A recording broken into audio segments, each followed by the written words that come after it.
Hello hello hello hello champions.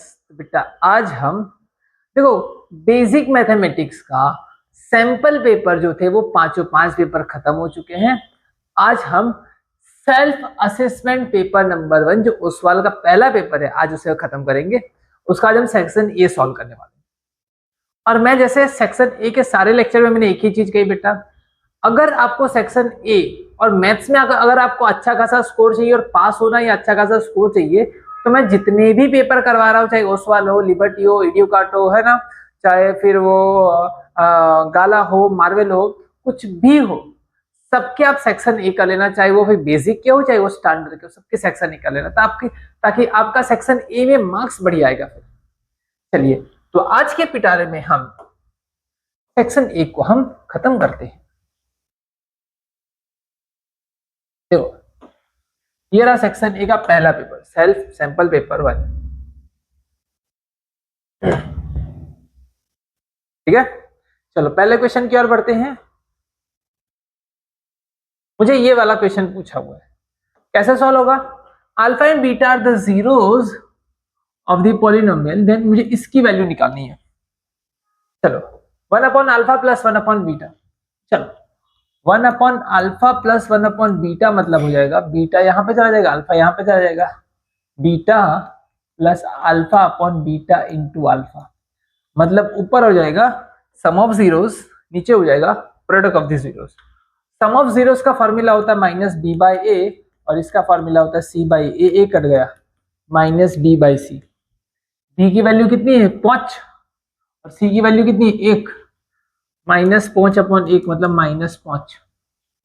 पहले में answer आ गया बी, माइनस 5। चलो सेकंड कह रखा है द वैल्यू ऑफ के की वैल्यू निकालनी, which the system of equation, है ना, 3x minus 7y is equal to 1 is inconsistent. क्या हो? इनकंसिस्टेंट होने के लिए क्या होगा? देखो a1 by a2 is equal to b1 by b2 ले लेते, आराम से आंसर आ जाएगा। चलो क्या ले रखा है? a1 by a2 b1 by b2। चलो इसकी वैल्यू 3, इसकी वैल्यू है के 3 बाई के, इसकी वैल्यू है 7, इसकी वैल्यू है 14, माइनस 7 14। ठीक है, चलो 14 यहाँ पे, इसने इसको 2 से काट दिया, है ना, 2 यहाँ पे गया, माइनस 2 सा 6, हे इज इक्वल टू माइनस 6, हे इज इक्वल टू माइनस 6। चलो नेक्स्ट,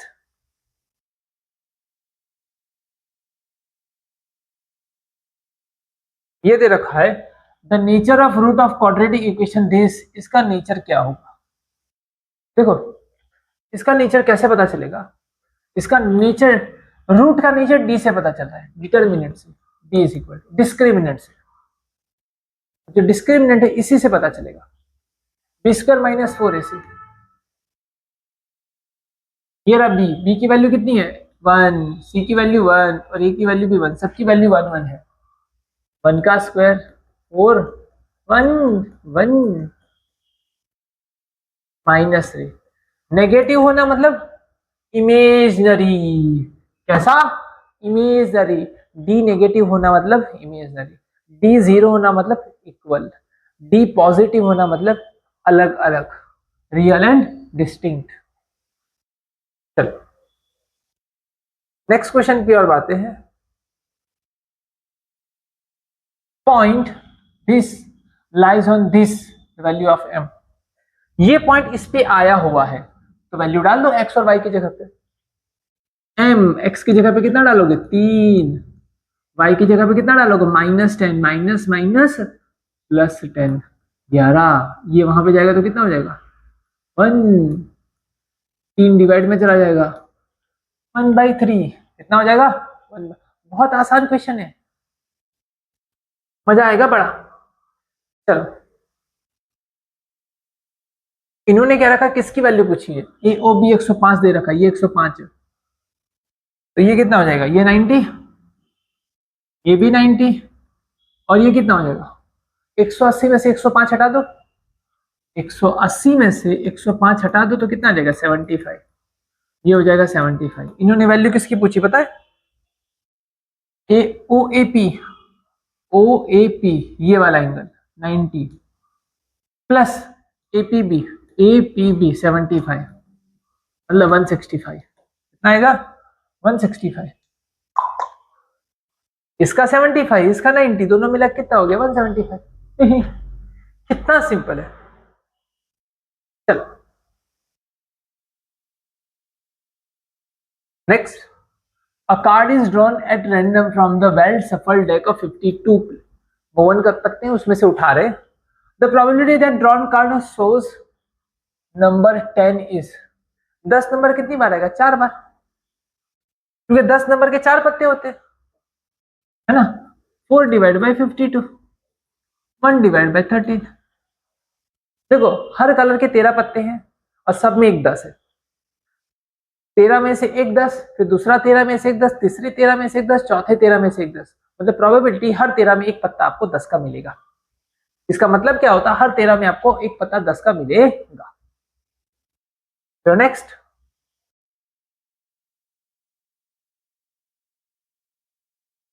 क्या दे रखा है?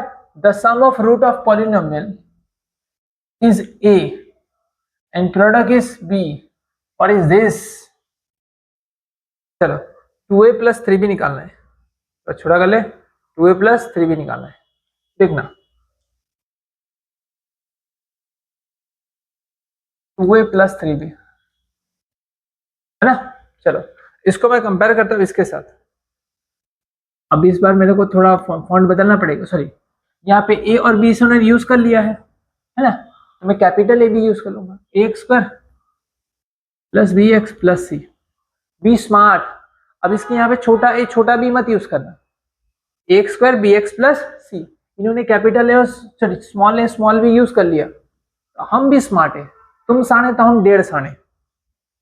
चलो ठीक है, सम का फॉर्मूला क्या होता है? Minus B by A.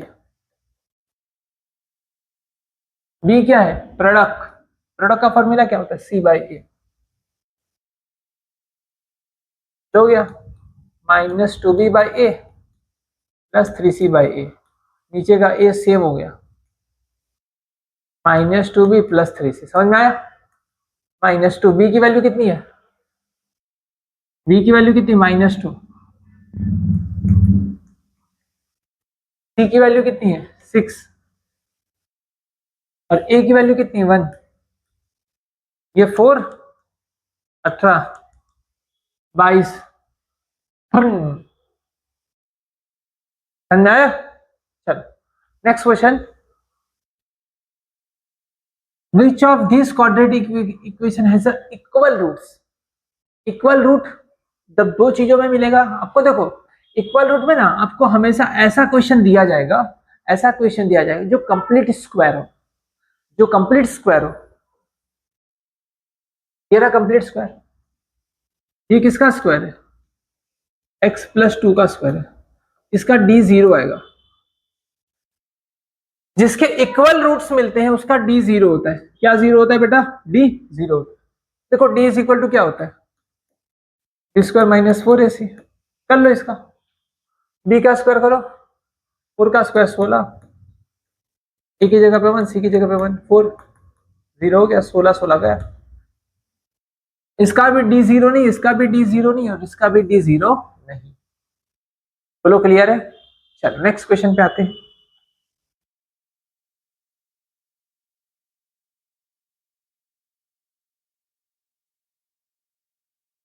To calculate mean, the group of data Rahul used to assume mean method। अच्छा ठीक है, he used d is equal to, ये नहीं आएगा, x माइनस ए आता है।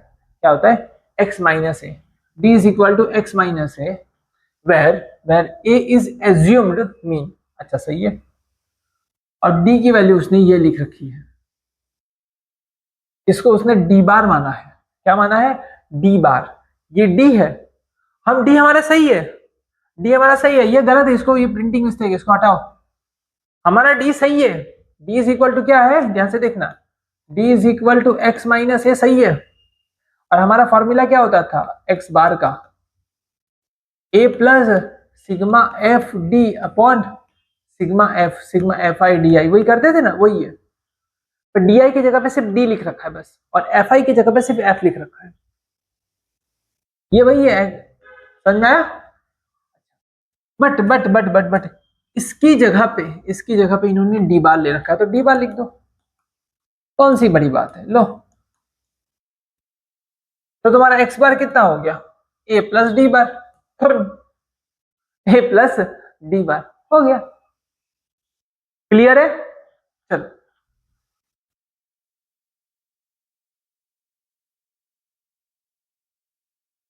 the ratio of two digit number, the sum of digit number is 7, the ratio of two digit number and sum of digit। चलो चलो यहाँ पे देखो, टू डिजिट नंबर क्या होता है, 10x plus y. Two digit number क्या होता है, 10x प्लस वाई। एक यूनिट प्लेस पे, एक टेंस प्लेस पे है, मतलब नंबर हो गया तुम्हारा एक्स वाई, इसकी प्लेस वैल्यू वाई और इसकी प्लेस वैल्यू कितनी होती है, 10x। ये टू डिजिट नंबर लिखने का तरीका है। चलो, और उनका सम मतलब दोनों का एडिशन कितना दे रखा है, 7 divide by 1। Find how many such way digit number are possible. Digit number possible होंगे, ऐसे कितने तरीके होंगे। अब देखें, देखो इसको सॉल्व कर लो, 7 यहां पे जाएगा,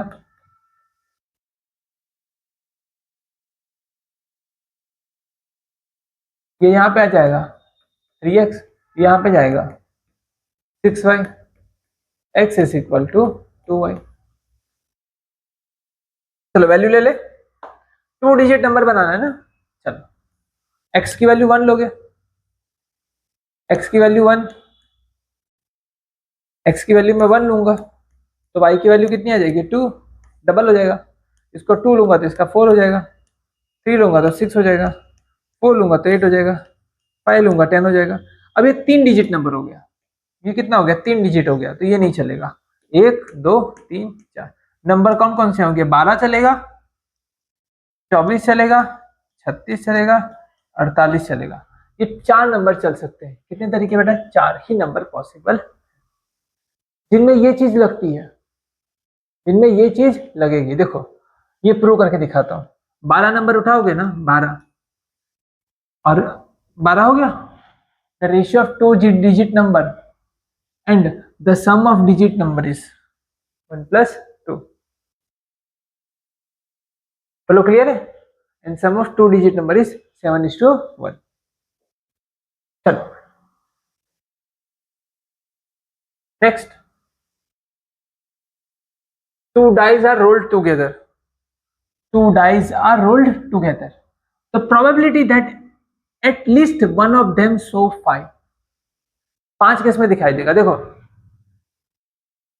दो डाई है, उसमें 5 किस में दिखाई देगा, तो देखो एक किसी एक में 5 होगा चलेगा, तो 5 1 वाला होगा, 5 1, 5 2, 5 3, 5 4, 5 5, 5 6, एक ये वाला होंगे, और एक सब इनसे उल्टे होंगे, 1 5 होगा, 2 5 होगा, 3 5 होगा, 4 5 होगा, 5 5 ऑलरेडी आ चुका है और लेगा 6 5। तो ये 3 3 6, 3 9 10 11, टोटल कितने नंबर होंगे, 11। 36 में से टोटल कितने आ जाएंगे, 11। तो ये फेवरेबल आउटकम और ये टोटल आउटकम। चलो next, if alpha and beta are the zeros of the polynomial, ये वैल्यू मुझे निकालनी है। चलो, तो alpha into beta plus alpha into beta, चलो alpha into beta, alpha into beta बताओ क्या होता है, अल्फा इंटू बीटा अगर निकलू तो क्या होता है, minus b, sorry c by a, c by a पहले में प्लस है कि सर, इधर प्लस है,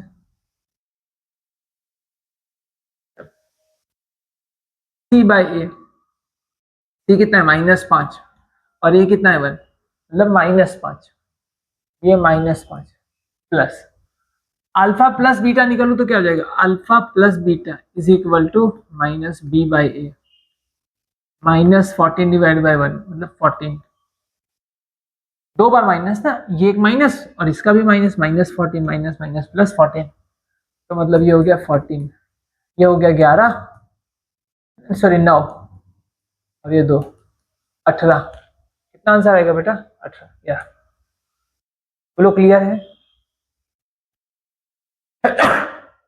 सॉरी,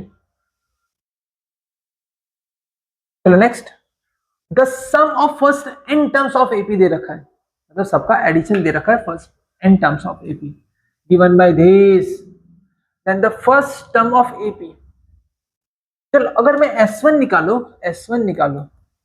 तो उसमें कितने टर्म होंगे, पहले टर्म, S2 निकालो तो उसमें 2 टर्म होती है, अगर मैं S1 निकालू तो मुझे A1 सीधा मिल जाएगा, फर्स्ट टर्म मतलब A1 हो गया, मतलब इसके n की जगह पे 1 रख दो, है ना, इसमें n की जगह पे 1 रख दो, S1 निकालना, n की जगह पे 1 रख दो, 1/2, 1, 3 1 जा 3, 3 + 1 4, है ना, तो ये 4 को 2 से डिवाइड कर लो, 2 आ जाएगा, आंसर कितना आएगा 2, आंसर कितना आएगा 2 आएगा। नेक्स्ट, ये वाला चुन्नू मुन्नू क्वेश्चन देखो, x+1 3, 2x+1 4, चलो x+1 divide by 3, 2x+1 divide by 4, ये यहाँ पे जाएगा, कितना आ जाएगा 4x+4, और 3 यहाँ पे जाएगा, 3 2 जा 6, x+3, ये 3 यहाँ पे 4 यहाँ पे, तो 6 में से 4 चला गया, 2x यहाँ पे चला जाएगा 1, x is equal to 1/2, x is equal to 1/2। चलो नेक्स्ट,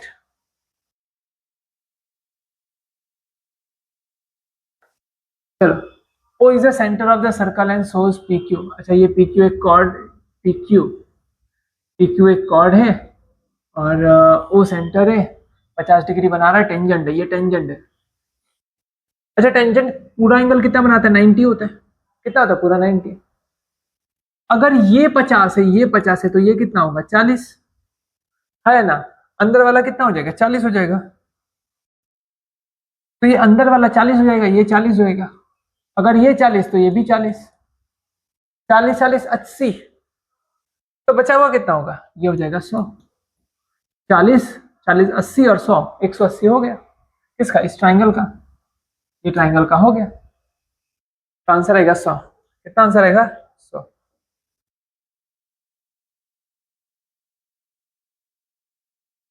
नेक्स्ट,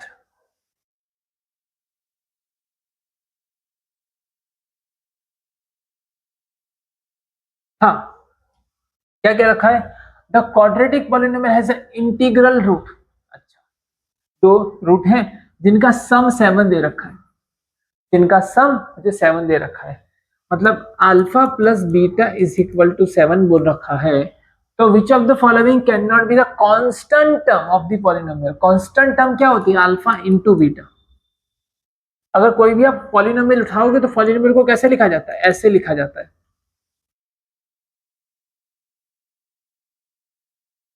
तो आपका जो कांस्टेंट टर्म है ना ये है, तो आपको ये दे रखा है, ये निकालना, ये क्या हो सकता है, देखो यहां पे आपको 7 दे रखा है,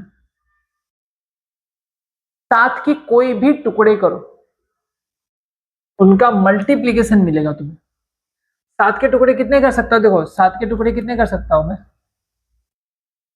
6 + 1, और क्या कर सकता हूं 5 + 2, है ना, 4 + 3 हो गया, 0 + 7, बस इतने ही टुकड़े कर सकता हूं, 0 तो हम ऐसे भी नहीं लेंगे, ये 3 ही टुकड़े कर सकते हैं 7 के,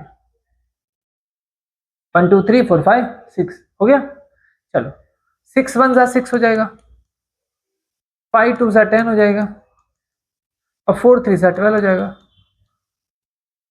तो कितने आंसर है, 6 भी हो सकता है, 10 भी हो सकता है, 12 भी हो सकता है, सिवाय 14 के, ये नहीं हो सकता, मतलब कौन सा आंसर पॉसिबल नहीं है? 14 वाला। बोलो क्लियर है? चलो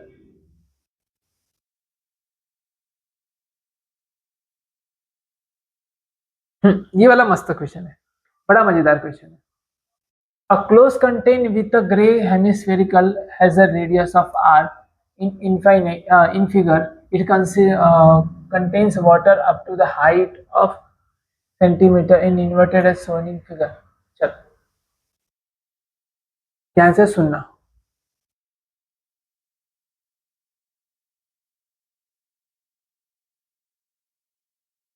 इसके रेडियस r है,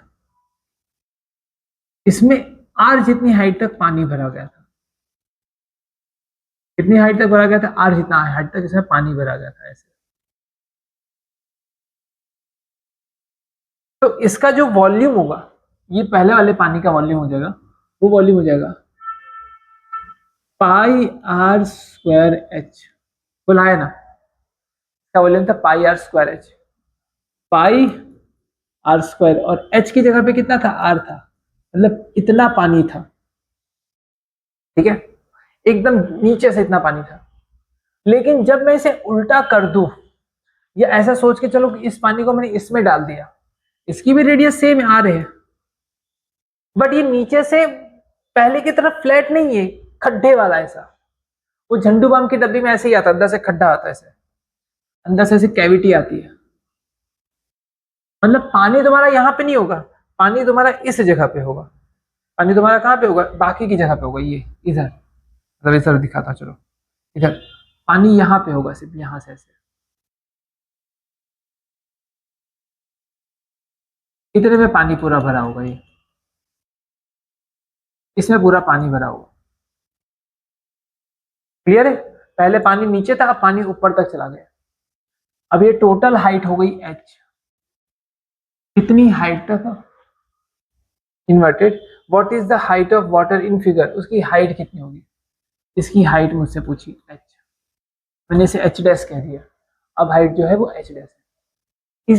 अब इसे देख के तो लग रहा है ना कि ये भी भरा है प्लस ये भी भरा है, बट ये भरा नहीं है, तो इसमें तो हवा है, क्योंकि नीचे से ना ऐसे उठा हुआ है, नीचे से ऐसे दबा हुआ है, कैविटी अंदर की तरफ खड्डा है, तो पानी सिर्फ इतने में ही आएगा, ये नीचे तो कैविटी बना रखी है। मतलब अब कितने वॉल्यूम, इसका भी वॉल्यूम और इसका भी वॉल्यूम ऐड होके ये टोटल वॉल्यूम बन रहा है। पानी ऊपर तक दिखाई दे रहा है just because of this volume. पहले का वॉल्यूम, जो पहला जो पानी था उतना ही पानी, पानी नहीं बढ़ा है, पानी उतना ही है। पानी कितना है? पाई, इसका वॉल्यूम कितना था? पहले पानी का वॉल्यूम उतना ही पानी, यही वाला पानी उधर डाला गया है, मतलब पाई आर क्यूब वाला पानी ही डाला गया है। और यहां पे भी 4/3 पाई आर क्यूब, इतना पानी डाला गया और इतना अंदर से कैविटी है। तो टोटल मिला के कॉन्सेप्ट समझना, पाई आर क्यूब पानी था, और 2/3, सॉरी 4/3 कहा, 2/3 पाई आर क्यूब, ये क्या था? हेमिस्फीयर जितनी जगह ले रहा था, और इस वजह से बाहर से ये दिखाई दे रहा था कि सिलेंडर में इतना पानी आ चुका है, पाई आर स्क्वायर एच, और एच की जगह पे एच डैश। सब में से पाई आर स्क्वायर कॉमन, इधर से पाई आर क्यूब कॉमन निकाल लो, 1 + 2/3, यहाँ पे pi r square h dash common कर गया, pi h dash is equal to, ये यहाँ पे चला जाएगा 3, और ये कितना हो जाएगा? 3 × 3, पाई डिवाइड बाई 3 और आर, पाई आर बाई 3 कितना हो जाएगा? पाई आर बाई 3। बोलो क्लियर है? चलो नेक्स्ट क्वेश्चन की ओर बढ़ते हैं। अब चलो 18 question, 18 on given day airplanes is a carry 78 meals of which 39 vegetarian है ना, 78 में से 39 वेजिटेरियन है, तो 39 बची हुई होंगी, 39 नॉन वेजिटेरियन है ना, मतलब आधे वेजिटेरियन और आधे non vegetarian. 39 vegetarian and 39 non vegetarian है। अच्छा, which there is surprising a gift, non vegetarian में एक गिफ्ट, किसी एक में एक सरप्राइजिंग गिफ्ट है। If the air hostess starts distributing the meal, the pick the first meal of non veg lot, what is the probability that is sir, है ना। देखो अब 39 में से एक जो मिला है उसे, उसमें सरप्राइजिंग जो गिफ्ट है उसकी होने की प्रोबेबिलिटी कितनी है। तुमने कितना डिस्ट्रीब्यूट किया, अभी तक तो एक मील डिस्ट्रीब्यूट होता है, वो भी नॉनवेज का, और गिफ्ट किस में है, नॉनवेज के अंदर है, मतलब उसकी प्रोबेबिलिटी हो जाएगी 1/39, ना कि 1/78।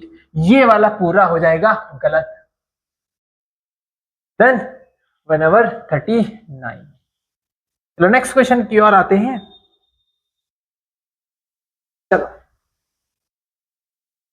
Assertion, ascend the sum of the first n terms, then nth term of nth term n, हाँ ये फॉर्मूला सही है।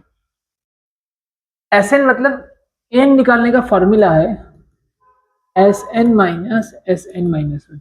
जैसे मुझे 5वें नंबर की टर्म निकालनी है, तो छठे टर्म का जो एडिशन होगा ना, उसमें से पांचवें टर्म का एडिशन जो होगा ना, उसमें से मैं चौथे टर्म का एडिशन माइनस करूंगा। देखो 5 में क्या हो जाएगा, पहला टर्म भी होगी, दूसरी टर्म भी होगी, तीसरी टर्म भी होगी, चौथी टर्म भी होगी और पांचवी टर्म भी होगी।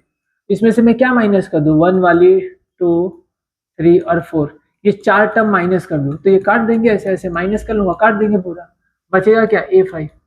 मतलब यहीं से एक फॉर्मूला बना, an is equal to Sn पिछले वाली टर्म। डन। चलो, the 10th term of AP is 35। 10th term of AP is 35, नहीं गलत है, 32 आएगा, 32 आएगा। मतलब ये ट्रू है और ये फॉल्स है, बड़ा आसान है। A 5 है और ये कितना लगो, B कितना है, 3, A 5 है, B 3 है और n इज इक्वल टू 10 रख दो। फॉर्मूला में रखोगे आपका आंसर आ जाएगा। सर आपने इतनी जल्दी कैसे कर लिया, देखो A plus 9D, 10th term मतलब क्या हो गया, A प्लस 9D। A की जगह पे कितना है, 5 है, B की जगह पे कितना है, 3 है, 9 3 जा 27, 27 प्लस 5 32। ये तो पहला ट्रू है, दूसरा फॉल्स है। चलो next, the probability of this has 3 zeros, गलत। क्वाड्रेटिक है, क्वाड्रेटिक है, गलती भी उसके बाद 3 0 नहीं होगा, ज्यादा ज्यादा 2 0 हो सकता है, वरना 0 नहीं भी होगा, या तो 0 नहीं है, या तो 1 0 या तो 2 0। A quadratic polynomial can have at most 2 0, ये सही है, तो भाई गलत है। तो असेशन रॉन्ग है और रीजन ट्रू है, ये फॉल्स है और ये ट्रू है, फॉल्स एंड ट्रू, मतलब आंसर डी। बोलो क्लियर है। चलो इसी के साथ ये वाला पेपर होता है तुम्हारा खत्म। अब हम मिलते हैं नेक्स्ट पेपर में। जैसे ही प्यार और मोहब्बत के साथ और एनर्जी के साथ ये वाले पेपर्स खत्म कर रहे हैं, आगे भी ऐसे असेसमेंट और उसके बाद प्रैक्टिस पेपर भी आते रहेंगे, उसे भी अच्छे से खत्म करते रहिएगा। मिलते हैं नेक्स्ट क्लास में, तब तक के लिए हैव अ गुड डे।